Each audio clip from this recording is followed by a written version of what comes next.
Have you ever wondered what it really costs to chase a dream? I'm not just talking about money. I mean the real, human cost.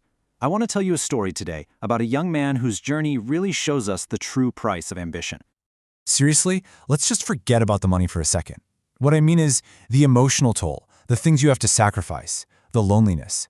What's the actual price you pay to bring a vision to life when pretty much everyone around you is telling you to just play it safe? To answer that, let me tell you about a young man named Ollie.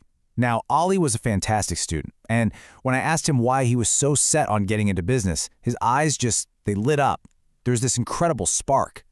He told me, "Uncle, I love business with a passion." And then he said this: it wasn't just a career for him, you see. It was his element. It was the very water he needed to breathe.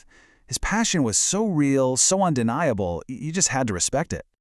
And this really captures the struggle he was facing, right? On one side, you've got the world's plan for a smart kid like him: get your degrees, become an engineer, land a safe job. You know, a straight, predictable line.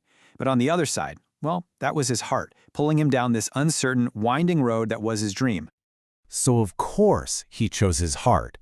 And that's exactly when the real challenges started. The moment he stepped off that well-worn path, he was just surrounded by this chorus of doubts from people who really thought they were trying to help him. And the very first piece of advice he got was completely rooted in fear.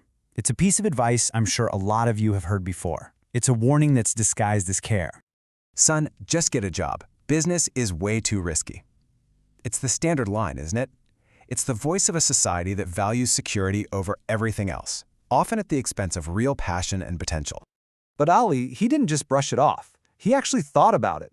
And his response wasn't defensive at all. It was a real question that just cuts to the core of it all. Why are we so terrified of risk? I mean, is a life lived entirely in the safe zone a life that's truly lived? Okay, so after all the warnings about risk, the next wave of pressure came rolling in. This time, it was all about education, but a very, very specific and narrow idea of what education is for. The advice was simple, direct. A degree wasn't for knowledge, it wasn't for growth, it was just a transaction. A piece of paper you trade in for a steady paycheck. The whole value of learning was tied directly to getting a job. And again, Ollie's response just gets right to the heart of the problem.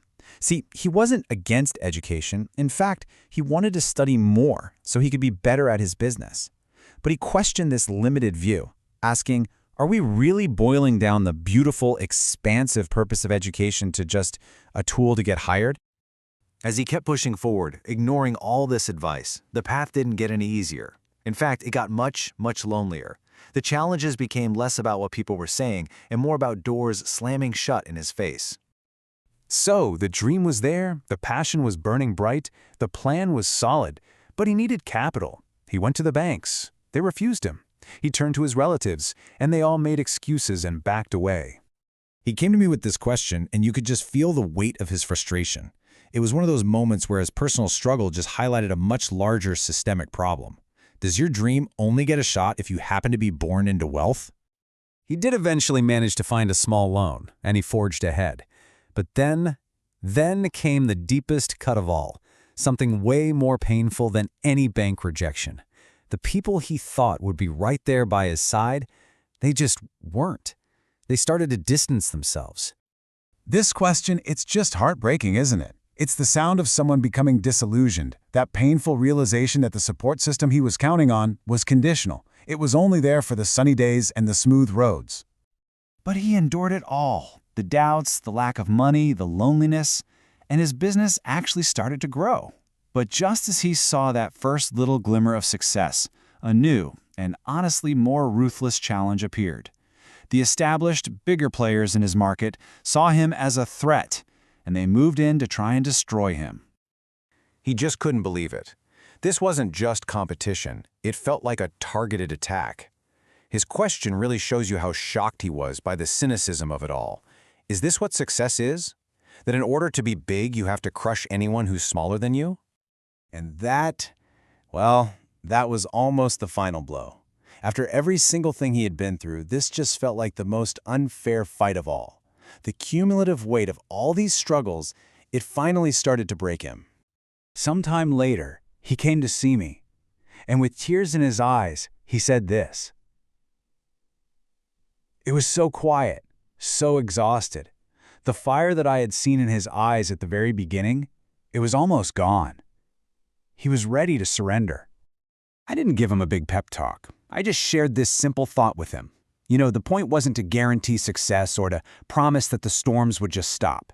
It was about shifting his focus away from the outcome and back to the act itself, to find his purpose not in the harvest, but in the planting, to simply do his duty to his dream. And that simple thought, it seemed to change something in him. It gave him the strength for one more push. So, what happened to Ollie in the end? Today, Ollie is a successful businessman.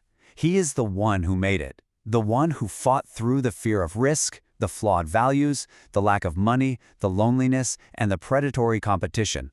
He is the one who survived. But his story isn't really just about success, it's a mirror. He's the one who made it, and that forces us to ask a much, much bigger question. How many others with just as much passion and potential are lost along the way, lost to our collective fear, our narrow definitions of success, and all the barriers we put in their path? That is the real cost of a dream.